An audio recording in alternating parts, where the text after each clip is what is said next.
I am Rebecca Harrelson Rhyne. I was born on November the 17th, 1920. Testing 1, 2, 3.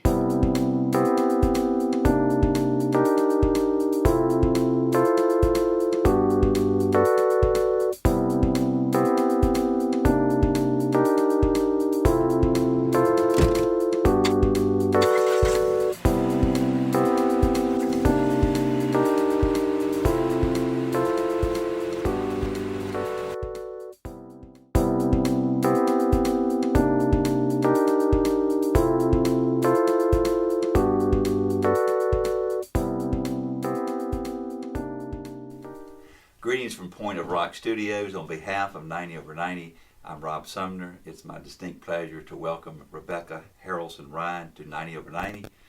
Rebecca was born on November 17, 1920 in Gaston County and lived in most of her early life on a farm outside Cherryville with her 8 brothers and sisters. She was married to the late Henry Rhyne, and together they raised 4 children: Alice, Mariana, Garrett, and Patricia. She's the proud grandmother of 6 and great-grandmother of 1.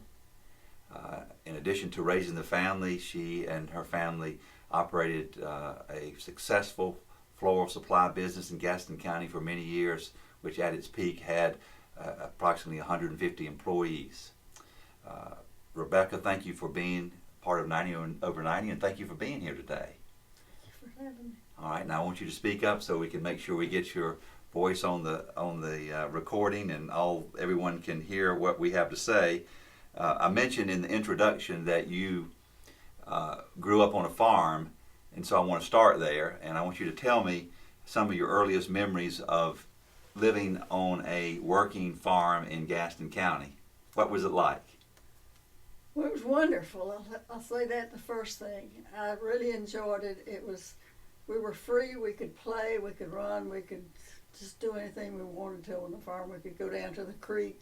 We could pick blackberries. We could just do about anything we wanted to. We weren't tied down by any minute. But mostly I remember helping my mother. She always had a little one. And with 9 children, I guess yeah, she did. And so I did more of that, I think, than anything else, was taking care of the little one so she could get her work done. And so I would read to them and swing them, and we'd play in the yard and do things that were just fun. Well, where did you fall in the order of children? I was in the middle of all of them. I was in the middle of those 5 boys. So that was not the easiest place to be exactly, but they were good to me. But we had our tuggles. Well, they probably felt like that you were the favored one at times too. Didn't they? No, it was always the other way. I always felt like they were because they were out of the house and didn't have to take care of the little ones. But I mean, I love taking care of the little ones, but it tied me down a good bit. But that was not bad. Well, everybody had to contribute because it was, as I mentioned, it's a working farm. So you raised cotton, I believe. Yes, we raised cotton for many, many years. He started he moved out there in 1914, and of course the old farm was not in very good shape. But he made some money between 1914 and 1930 because cotton was good price-wise, and he had a good farm and made lots of cotton. But when the Depression came, of course, the cotton went down to 3 cents a pound. You didn't make any money because you couldn't even pay for your seed and fertilizer, much less pay somebody to work it. So you would have been about 10 years old when things kind of got tough in that regard. Right. That was long about 1931 before it hit us much. Mm-hmm. See, it hit most people in 29, but it was about 1931 before it hit us too bad. But it was rough, but we were happy, and we never were cold, we never were hungry, and we were never dirty. And that was one thing that our mother insisted on, that we were never to be dirty. Says, you can be patched, you can be raggedy, but you're not going to be dirty. Well, I imagine you had a lot of opportunity to get dirty on the farm. Oh yes, we did. But every night you were clean before you went to bed. Now, when do you recall when you were at an early age? Do you remember if you had indoor plumbing or electricity? We had got electricity when I was in the fourth grade, when I was 10 years old. And I meant to ask my sister when they got running water, but it was later, but I can't remember when it was. Well, how did you take a bath outside, or how would you No, do that? we just bring that tin tub inside, and of course we had big wash pans and things like that, and the boys would take sponge baths and wash their feet real good and things like that. Now, I assume with 9 children, But we weren't all there at one time, remember? right? Yeah, it was spread out. Because when I was 6 years old, my oldest sister left and went to college, and that was in 1931. And so there were only the last 4 or 5 of us there when she left, because the older boys had already gotten jobs by that time. Okay. And Well, what other things? Describe for me the farm a little bit, if you can. Just kind of draw a picture for us. You had obviously your main farm, your house that you lived in. What other kind of? You had barns. oh, we had barns. We had the cow barns. We had the granaries where we kept grain and where we kept cotton seed and things like that. Just a lot of buildings out there for different equipments. They had, tractors and plows and horses. Did you keep farm animals as well? Oh yeah, we had pigs and chickens and all those things that you have on a farm. And we had cows that we milked all the time. And of course we had a lot of tenants on the farm who did the farming. Actually, most of the farming, they did most of that. My brothers helped, of course, because they liked it. They really liked it. And they did a lot of it before they got their own jobs. But during the Depression, they just had to get out and get a job. Right. Well, do you think that growing up on a farm like that with a lot of, as you described it, freedom, do you think that gave you, kind of helped form who you are a little bit? Oh goodness, sure. That's what you are, what you live. Mm-hmm. If you live on a farm, you're a farmer. Mm-hmm. And but I think it gave you a lot of independence, and I think it gave you a lot of ability to learn to share and to be responsible.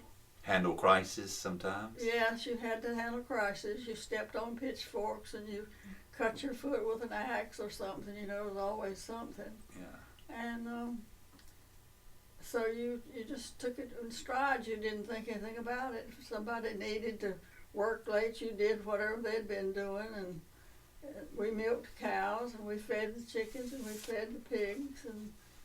And whatever needed to be done, we did it. And it gives you a sense of independence, and it teaches you that you can do whatever you want to do, that you need to do. You can do it. Right.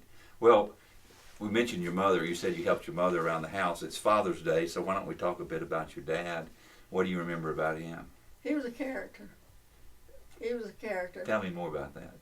Well, he was strong in his convictions, very strong in his convictions. And he was commanding and demanding, I guess you'd say. And we never crossed him because we knew we better not. Mm-hmm. Because I don't ever remember him punishing me for anything, or my mother, either one. Now, they might have spanked the boys for something, but as far as having to discipline us real severely, we didn't have to, because we knew where he stood. Right. And we knew what was expected of us. Well, I saw that picture of him on the horse, and he looks like a commanding general, really. He's sitting straight up in the saddle, and you could tell he was in charge. Well, when he was a young man, he had a livery stable, and of course he always liked the horses then. I guess he learned that when he was younger. But at the same time, he could be so considerate and so kind, and he helped people too much. Mm-hmm. He would help.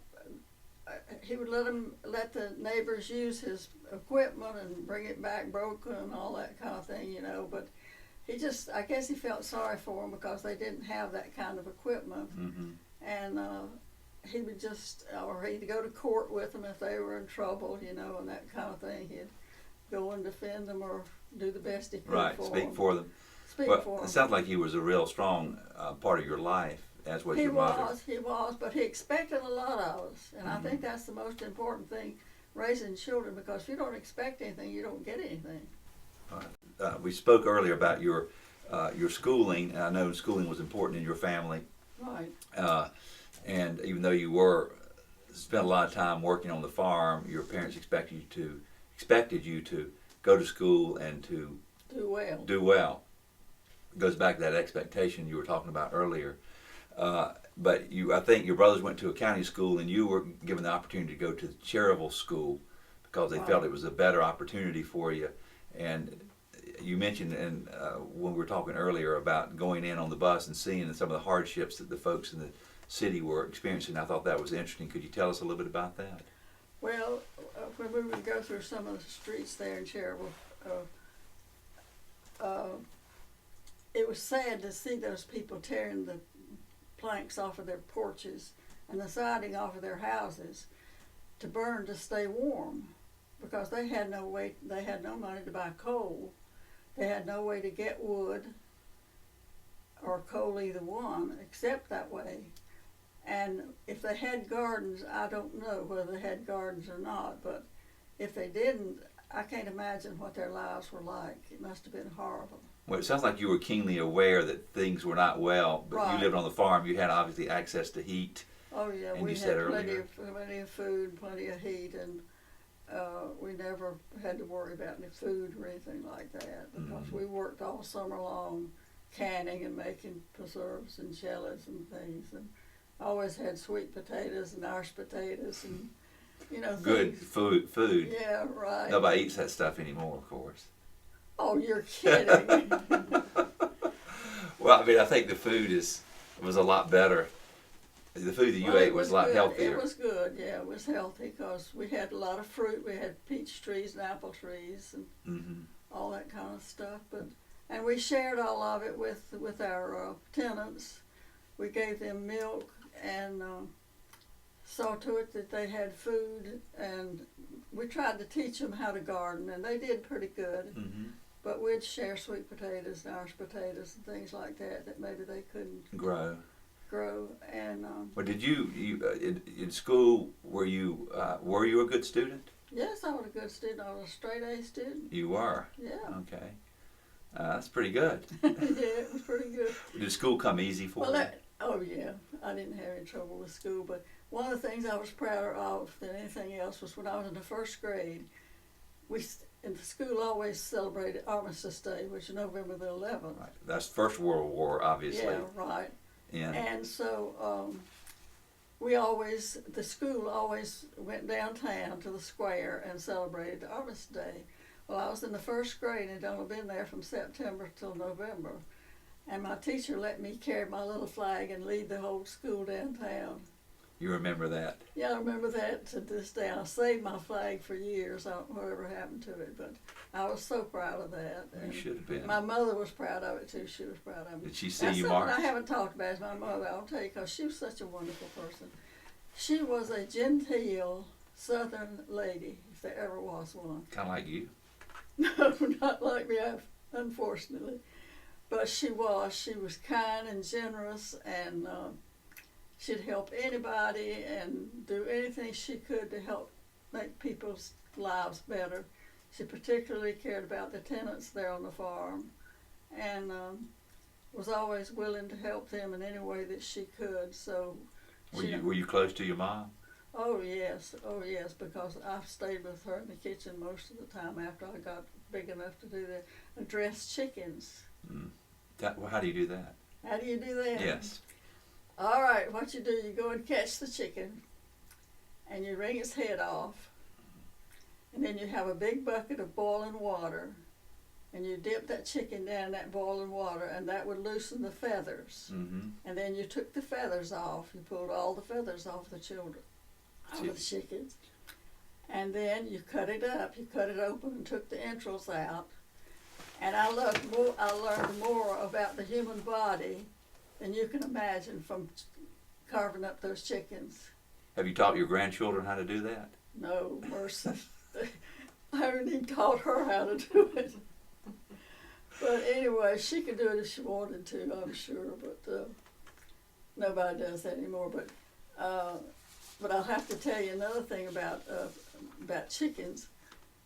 When people would go to the store that had to buy chickens, they'd put that chicken in a paper bag and tear a corner off of it and stick that chicken's head through that hole. And that's how they carried them home. After they were, you mean? No, this is while they were still alive. Oh, I Because you see. could buy live chickens at the grocery store back then. Oh, okay. And then you take them home and You'd take them home and cook them the way you've just described. I'm That's glad I don't have to right. do that. I appreciate that description. I remember one of the main things my mother told me to begin with when I was cutting milk. She says, now, whenever you cut that chicken up, when you see that liver and that little green spot on that liver, you be real careful because that's it's poisonous. That green stuff was whatever your liver produces. Bile? Bile, yeah. And said, be real careful. When I had to have my gallbladder taken out, I told the surgeon, I said, no, you be careful and don't cut that little green thing because I said it's poisonous. And I said, I don't Sure, he appreciated your medical opinion. Yeah. He said, I've never had anybody to compare my surgery with cutting up a chicken. But anyway, it was fun. Now, you went off to school at UNC, what was called WC, after you graduated. I think you graduated near the top of your class, didn't you? No, not at college. No, I'm talking about in high school. Oh, yes. So Yeah. I placed out a good bit of stuff. I can't remember. And you went to all. school, but because of circumstances and things not going well on the farm, you had to come back. Right. And but that provided an opportunity for you to meet your husband of how many years you were married? 66 years. Tell us how you first met him and a little bit about what you recall about that, how y'all were able to meet one another. I saw that I was not going to have enough money for the next semester, and so rather than borrowing money, because my sister had to borrow a little money her senior year, and they were paying teachers $90 a month, and she was having a terrible time repaying that little bit of money that she had borrowed. And so I told him, I said, no, I'm not going to borrow money. I said, I'll just go home and do whatever I can to get some kind of education. But anyway, about the time that I went home, my sister's husband died unexpectedly, and she had two small children, 3 and 4 years old, I believe they were. And so I decided I'd go and help her with those children because she was going to have to go to work. Mm-hmm.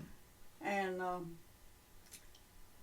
so when I went, a day or two after that was there, Henry Rhyne, who was in the florist business at that time, retail florist business, he came by the house and asked me if he could clean off her husband's grave, take all the flowers and old stuff off of it. And so that's the first time I ever saw him. And she told me that night that she had taught him in high school and what a nice guy he was, how wonderful he was, all that good stuff. Right. So I didn't think too much about it. And So it wasn't love at first sight necessarily. no, nothing like that. But anyway, then later on, the next year, her little daughter had ruptured appendix just like her father had had. And so she had to go to the hospital with her and take care of her, and she had a grocery store, and so I took care of the grocery store then with the meat cutter. The two of us took care of that grocery store. Oh, you had experience doing that. And so while I was doing that, that's when he would come to the grocery store for his mother, and he finally asked me if I dated, and I found out he was the one. Oh, you did? Yeah. Well, how did you find that out? Well, he was such an interesting person, and he was kind and gentle, and I don't know how to tell you. I mean, he was just great. He was. So you felt like you were a good match. Yeah, I knew he didn't drink, he didn't smoke, he didn't chase women, he didn't do all that kind of stuff, and so he was just a great guy. He loved his parents. He was so good to them, and he was just that kind of person. He was just so kind and easy to live with, the easiest person to live with you could ever imagine. Would he say the same thing about you? You shouldn't have asked me that. Well, I think that's a fair question. All right, we'll move on. Y'all were married in 41, and I guess you lived in the. We lived with her. With right, and you stayed in the Cherryville area. No, You Dallas. did? No, Dallas Dallas. area. Okay. We were in Dallas at that time. All right. Because she had been teaching in Dallas when she met her husband. Oh, I see. You, he continued in the florist business. Yeah. That time it was retail. Yeah. And you told me some years after you were married that you had a really catastrophic event in your family, and I'd like you to talk a little bit about that if you don't mind. And if you don't want to, that's fine. But about the accident your mom had on the farm, I think it was 49. again something that it would be good to talk about if you'd like to. Yeah, I don't mind. All right. Well, tell me, kind of tell us what happened and how she what happened on the farm and. Well, it was in the fall, in November, on her 40th wedding anniversary, actually. And my brother was had a pair of horses and I don't know what you call it, some kind of wagon or something. And he was going to load up some oat seeds to take out to the field to plant some oats. And my mother was out in the yard. It was a beautiful November day. And he called for one of his brothers that was there helping him to come pull the trailer up to whatever he was going to hitch it to and put the pin in to do it. And my mother was standing there and she says, "Oh, I'll do it." And she just walked over and dropped that pin in there to Connect the two together. connect the two. And the horses had been sitting up in the stables, of course, for several weeks because they hadn't worked any, for a while. And they were real Skittish. just real frisky. And so that was the reason he called for somebody to do it rather than him doing it himself. And so she just said, "Oh, I'll do it." And so she did. She walked over and dropped that pin in there. And when that pin hit the metal, those horses took off just like that and threw her against a wall. Mm-hmm. And it killed her instantly. Her ribs punctured her heart. Well, you were not there, but you were in Dallas with your husband. Mm-hmm. And I'm sure that was a tough time for your family It and was your brother horrible. too. It was horrible, but there again, she was doing just like she'd always done. She was helping somebody, Mm-hmm. She'd do anything that needed to be done. Right. That's what a Just farmer's like- wife did, that's or a just- farmer did. That's the way anybody on the farm did. You just did whatever you felt like was the thing to do at the time. But it made a big difference in our lives, of course, and we felt it was so unfair because she had gotten her 9th child up to 16 years old. Felt like she had just a little bit of time Right. to do things for herself. So her Which youngest she was 16. And it was awfully hard to take. Yeah. I bet it was. But she would have done it again, I'm sure. She would never hesitate to Help out. help out any way that she could. Go But another ahead. thing I want to tell you too is that we lived right close to our grandparents. My dad's mother and dad. Mm-hmm. And they had 12 children. Oh my goodness. And they raised them all. They were all, and that was one thing that they were all so proud of because so many people in the community would lose 1 or 2 children to diphtheria or whooping cough or measles or a combination. And so that made them very proud. But that way we got to know all of our cousins because they'd come to see the grandparents, and of course we'd see them there. So we Right. really Big family. big family. So we had a lot of fun and kept in touch with them for a long time. Not many of them left. Well, you cut back to 4 from 9 or 12, so it's probably a good, more reasonable number Yeah. today's time. You and Mr. Rhyne, I guess,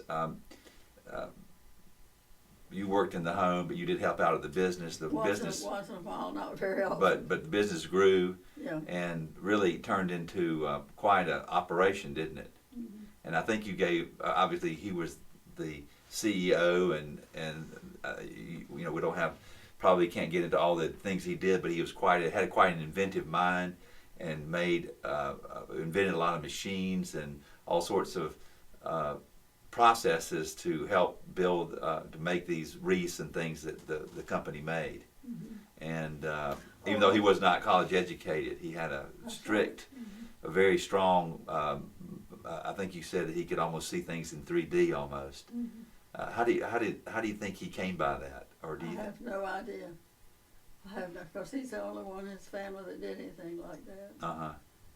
But of course, I didn't know his family much because his father was a lot older than his mother, and so I never knew much of his father's family. Not a whole lot of them, but I don't know of any of them that did. Now, y'all raised the 4 kids. They all got out of the house, and you, I'm sure, were active in the community. But tell us about your membership on was it Soil and Conservation? Soil and Water Conservation. Water Conservation. How did that come about, and what was that? A little bit. Well, of my about youngest brother had stayed there on the farm with my dad after my mother died, and he, of course, was very interested in conservation, just like my dad was, because my dad did some of the first conservation in Gaston County. And what is when you say did some conservation? Tell me what that means. I don't understand that. well, in the old days, when you made a terrace across a hillside, Mm-hmm. you know what a terrace is? I think so. Yes, it's where you contour plowing, so you plow so the water doesn't run. No, back then they just made a big hump of dirt across across the hillside, Mm-hmm. and they thought that would stop the water from running off and Right. taking the dirt with it. Well, then later on they thought that's not right, so they decided to do contour plowing, Mm-hmm. which let the water just run, you know, like that, real slow. And that was the first conservation practices they did, and that was like in 1937, 38, or something like that. And so, of course, I heard him talking about all that stuff, you know, when I was there. And but anyway, my brother got interested in it, and he was elected to the Conservation Board in Gaston County. There's 5 in every county, 5 conservation, and you're elected every 2 years. And so he was a leader in that for a good many years. Well, in 1983, he died, and I had helped him with a lot of things, programs and things that he did. And so they asked me if I would take his place on the board. Mm-hmm. And I said, well, I don't know whether I can do anything or not. And they said, well, come on and try it. So I took it, and then in a couple of years, it was time for our county, our commissioners, to supply the president of the State Association. Association of all 400 men. Mm-hmm. They elected, and asked me if I'd be the candidate from our community. And I said, well, if that's what y'all want, that's fine with me. I'll try to do the best I can. So they did. Well, bless my nerves, I was elected, and I served. I was the first woman to even be on a board, much less to be a president of the board. Mm-hmm. And they've never had a woman president since. I don't know. I must not have done a very good job. I doubt that's it. I But suspect nobody. anyway, so we did, and we got a lot of good things done because we got the university to supply summer school units for teachers, because teachers didn't know how to teach conservation for children in the schools. Mm-hmm. And the children were required to do posters and essays on conservation. Well, if the teachers didn't know how to teach them, then they weren't doing much good. Right. So they did. They started offering summer courses for the teachers and give them credit for it. And we also got the Clean Water Act. We lobbied long and hard in Washington for that. I walked those halls in Congress. But anyway, we got that done, and then we got the Institute of Government, the State Institute of Government, to take all the newly elected board members to Chapel Hill and teach them how to be a board member. Right. Well, they do a lot of that with all the public officials now. That's right. And so you were part of that. We felt like that They our needed people needed that as much as anybody else. And that was a big help too, because it helped all the counties that way. They couldn't afford to do it otherwise. Right. And I was on several national boards, the Education National Board. We developed a course for conservation from 2nd grade through 12th grade for the United States. Wow. And so that we were real proud of that. We lobbied real hard to get the first refund for Coke bottles, any kind of bottled drinks. Yeah, right. We Recycling. We worked real hard to try to get that passed, and it almost never did. Well, but anyway, by the time I served with them, but like I say, I had 400 men I had to work with, but they were wonderful. They were so good, and I never had a bit of trouble. I'm sure you cracked the whip and made them do what they're supposed to do. No. I was very careful. I was very careful to speak to the wives first. And right. Well, that's probably a testament to your leadership. I can't let you get away because our time is kind of drawing near. I'll tell you one other thing, though. I was elected to the Hall of Fame in conservation. Oh, you were? That was in 2005. So I was real proud of that. I'm sure you and your family were both proud of that. Yeah. That's quite an accomplishment. I was going to say, I can't let you get away. I noticed when I went to see you that you had a red BMW 3 Series in your driveway, and I was wondering if I could borrow it sometimes. Do you get out and about in that very much? It'll cost you. I'm sure you will. Well, I'll call you sometime and take it out for a cruise. You've lived a full and sounds like extremely rewarding and happy life. I know you must agree with that. And looking back over it, and I doubt seriously you have very many regrets. Do you have any advice for anybody that what's the secret that you've had for all the things you've done, all the successes you've had?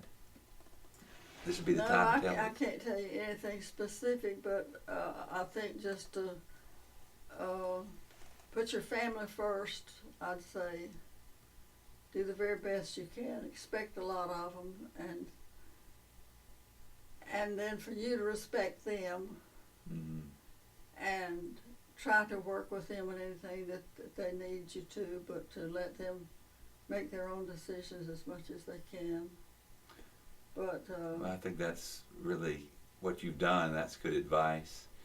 I want to thank you for being here. I want you to thank you for kind of going out on a limb and being a part of 90 over 90. I know we didn't know each other than just maybe in passing.